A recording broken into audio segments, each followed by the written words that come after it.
So we as architecture students have always been taught to build in the context, to look at the culture wherein your site is or wherever your project is going to be built. But now, when I see today the world, in India especially, urbanization is basically blind westernization, where we simply build glass boxes which we know and understand that does not suit to the climate or the context of India. So my question is that we as Indians have not yet figured out what India's modern architecture is about, while we simply copy the Westerners. So what do you think should be India's modern architecture? Why we copy the West, not just in architecture, in just everything. I see a whole lot of women in Mumbai have turned blonde.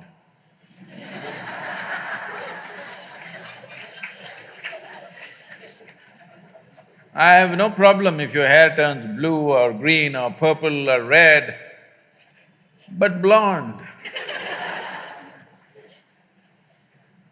I have no problem with that color either, it's just that they left us 70 years ago, but they're still living in our minds.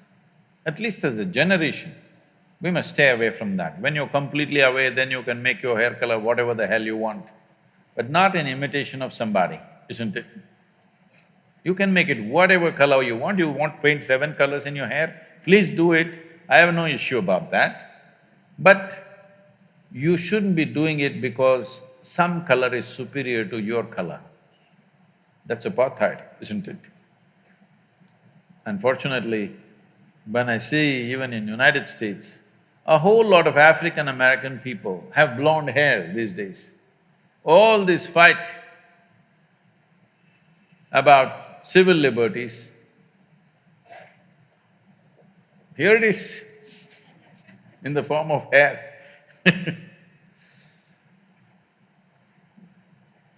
What you like you can do, but you are not doing what you like. There's a compulsiveness about doing certain things. So this compulsiveness has definitely come to architecture also.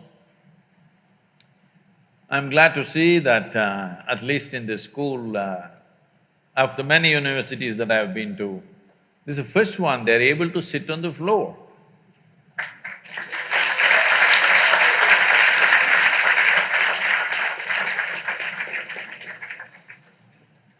Most people are stuck like this, you know. See, I can't sit without a chair or I can't walk without a crutch. Is it very different, I'm asking? In some way you crippled yourself, isn't it? What are you going to do if I leave you in the forest? How are you going to shit, I'm asking?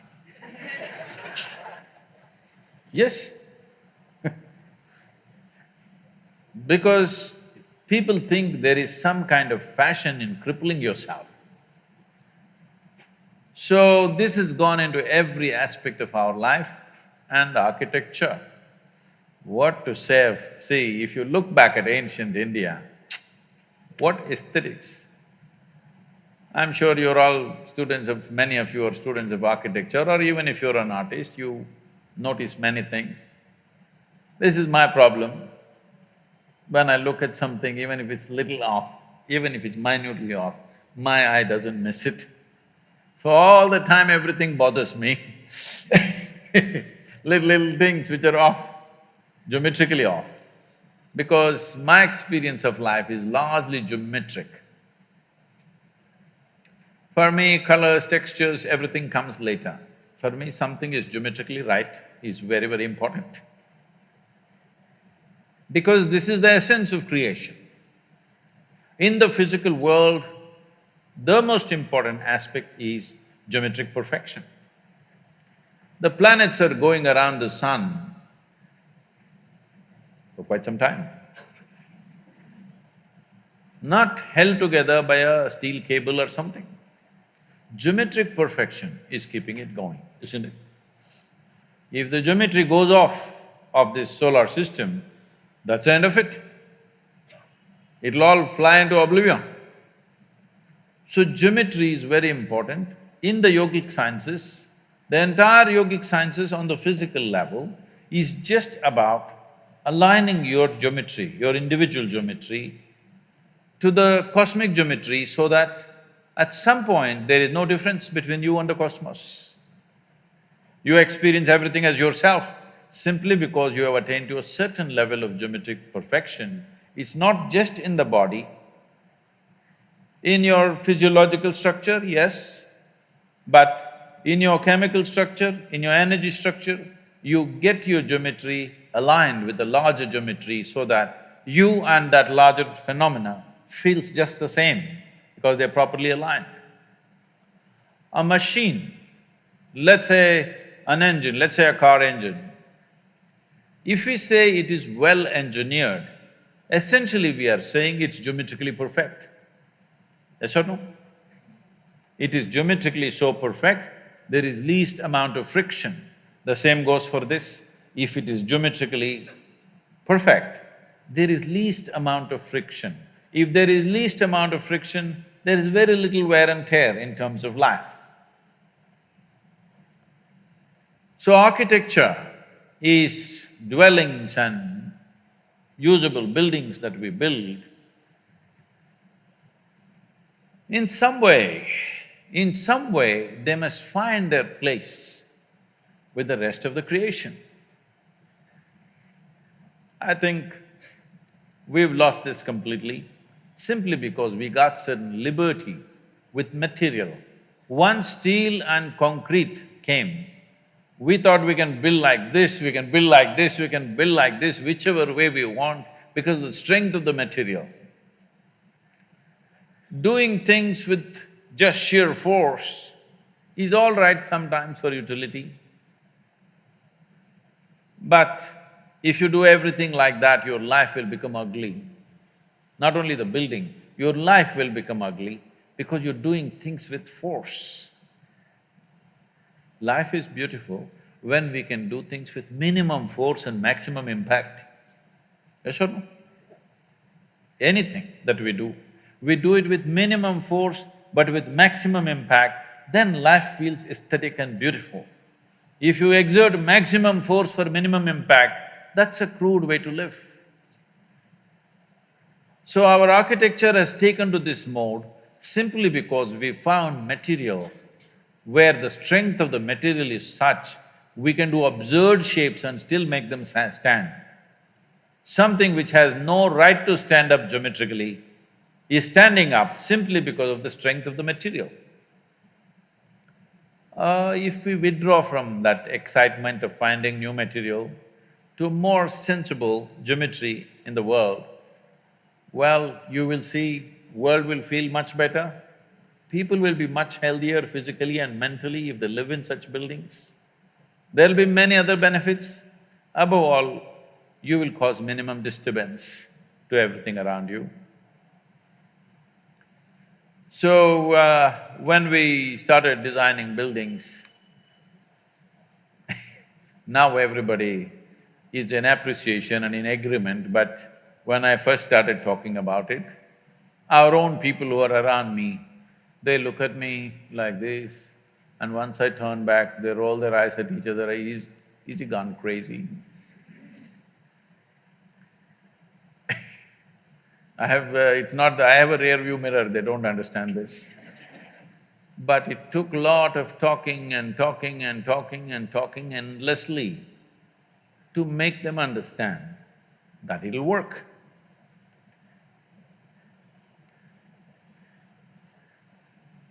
Some of you said you've been there, is that so?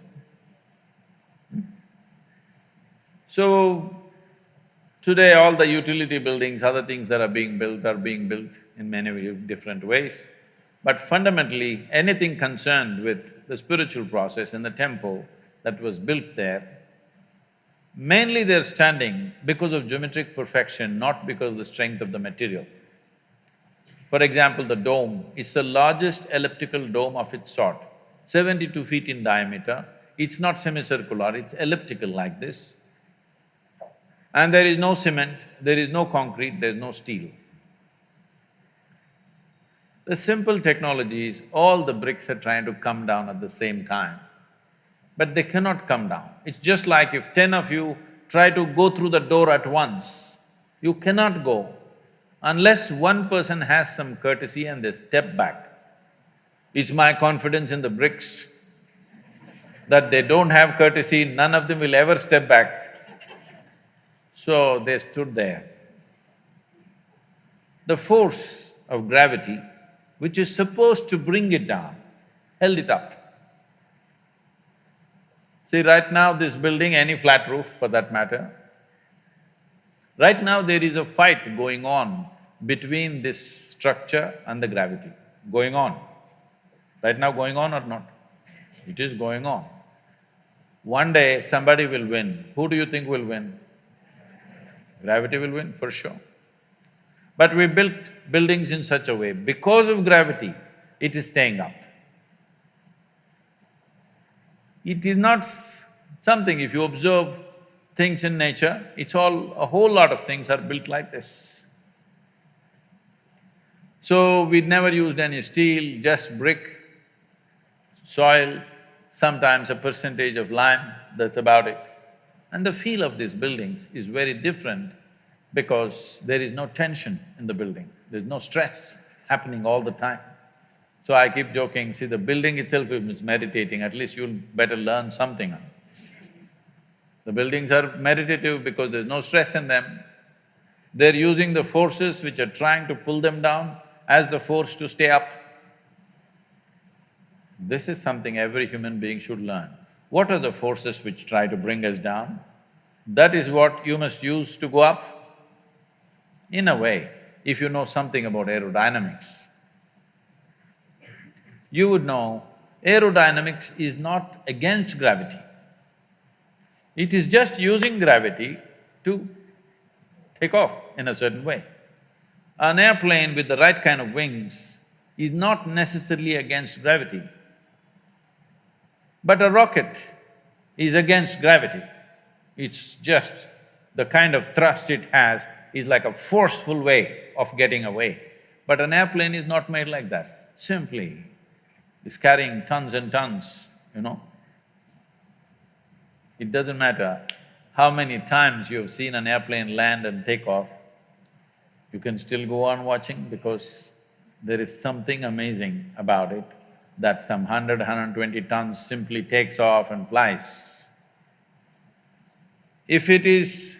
see, there are two kinds of flying machines, there are rotary wing machines and there are fixed wing machines. That is, fixed wing airplanes and the helicopters. A helicopter is taking off with sheer force. If you don't know this, I'm I'm a licensed helicopter pilot. So, helicopter when you fly, moment to moment you have to keep it flying. But when you fly an airplane, all you have to do is take off and just leave it. Landing you must know unless you're a Bin Laden pilot. Landing you have to learn. Those guys didn't want to learn landing they are different. But it's only the landing which is really the challenge, rest of it is just child's play. Actually, if you put a 10-year-old boy, he will make a 747 takeoff. Only landing is a problem.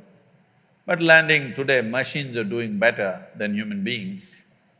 I will, like when I'm flying this Air India from Mumbai to New York 3-4 times in a year, sometimes I'm there with the pilots talking to them, then I was just discussing these things and said, to what extent are you using the autopilot? He said, Sadhguru, we feel ashamed in front of you to say this, but she lands better than us. You just let it, it lands by itself. It has all the data how Mumbai airfield is made. If you just set it and sleep, it will land. People are talking about driverless cars, that's never going to happen in Mumbai traffic. But a pilotless airplane is very much a doable thing.